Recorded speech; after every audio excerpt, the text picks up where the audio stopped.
আমি দুইটা বিষয় শুধু আপনার দৃষ্টি আকর্ষণ করতে চাই। প্রথম কথা হচ্ছে যে চিন্ময় কৃষ্ণকে আসলে ইসকনের লোক বলে করা, কারণ ইসকন নিজেই যখন তাকে ওর লোক বলতেছে না, বলা হইতেছে যে জুলাই মাসে সেটা বাদ হয়ে গেছে, সেইটা আসলে বেশি সামনে আসা দরকার।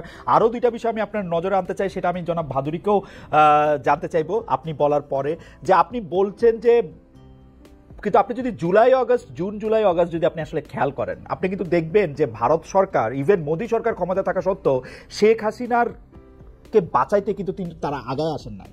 তারা কিন্তু কোনো বিবৃতি দেন নাই, এইটাকে বাংলাদেশের নিজস্ব ব্যাপার বলেছেন, কোনোভাবে একটা চাপ দিতে চেষ্টা করেন নাই আন্তর্জাতিক মহলের মধ্যে থেকে, সেটা তারা আটকে রেখেছেন। এটা আমি একটা দেখি।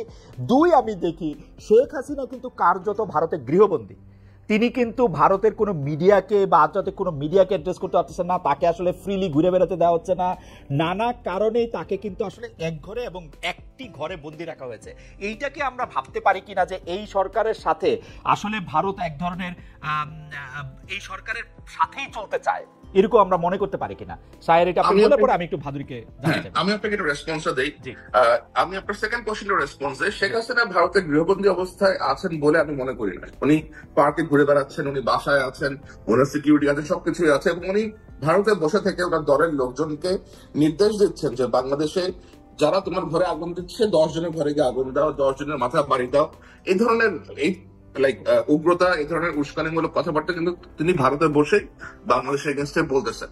এই সেম কাজটা যদি বাংলাদেশে বসে ভারতীয় কোনো এরকম বহিষ্কার করা হয়েছে অথবা পালিয়ে গেছেন কোনো নেতা বলতো, তাহলে ভারতের অ্যাপ্রোচটা কি হতো? বাংলাদেশে তো কোনো রিজয়েন্ডারও তাদেরকে পাঠায় নাই তোমার দেশে বসে আমার দেশের সাবেক প্রধানমন্ত্রী বলতেছে। একটা করে কথা শুনি, আসলেই কি শেখ হাসিনা পার্কে ঘুরে বেড়াচ্ছেন, এরকম কোন ছবি বা এরকম কোন শেখ হাসিনা পার্কে ঘুরে বেড়াচ্ছেন এরকম রিপোর্ট এসেছে ইন্টারন্যাশনাল দু একটা পত্রিকাতে, এরকম এসেছে। খুব সম্ভবত আমি ঠিক শিওর না, বাট আমি এই রিপোর্টটা পড়েছি। কি মনে হয় শেখ হাসিনার মতো একজন, যাকে আসলে অনেক বেশি ফটোগ্রাফড একজন মানুষ, তাকে মানে তার পক্ষে পার্কে ঘুরে বেড়ানো সম্ভব? ভারতেরও কোনো মিডিয়া, আন্তর্জাতিক কোনো মিডিয়া তার ছবি তুলে নাই।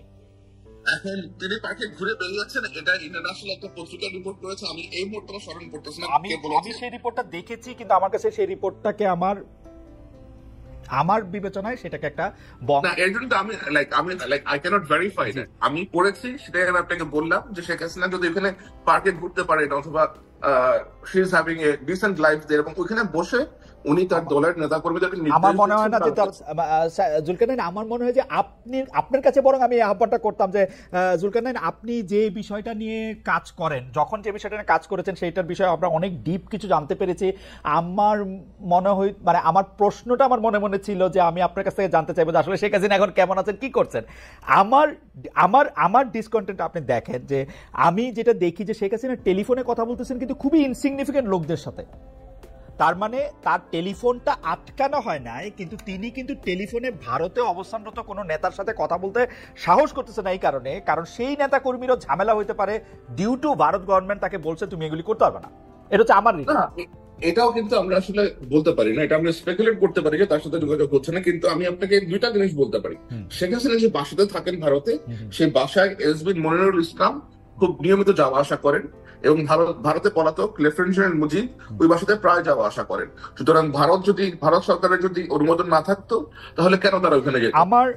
আমার কাছে মনে হয় যে জুলকারনাইন, আমি আপনার সাথে সোশ্যাল মিডিয়াতে অনেকগুলি বিষয় আমি আপনার সাথে যুক্ত।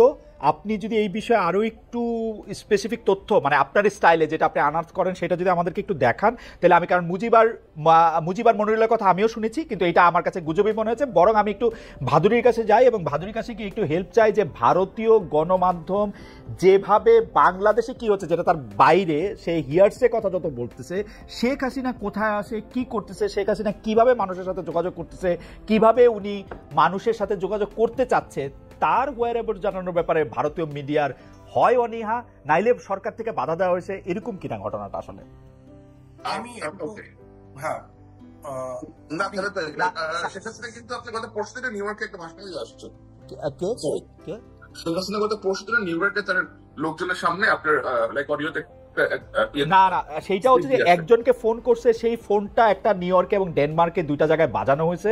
আমি আপনাকে স্যার, আমি যেটা বলতে চাইতেছি, দিল্লি এমন একটা জায়গা যে জায়গার মধ্যে শত শত, মানে আমি এইটাই একটু ভাদুরীর কাছে জানতে চাইছিলাম যে সেইটা এটা ভারতীয় মিডিয়ারই একটু আনাউন্স করা দরকার। এবং আমার জুলকারনাইনের কাছে এটা আমার একটা দাবি থাকবে যে জুলকারনাইনও এটা একটু দেখে, কারণ আমরা এই যে মুজিব, মনিরুল এদের কথা আমরা শুনি, কিন্তু আমার কাছে আমি এখনো বিশ্বাসযোগ্য কোনো তথ্য এরকম পাই নাই।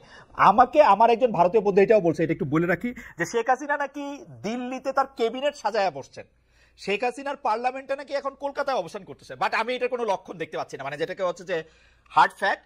আপনি এটা নিশ্চয়ই আমাকে একটু দেখাবেন আমার পরে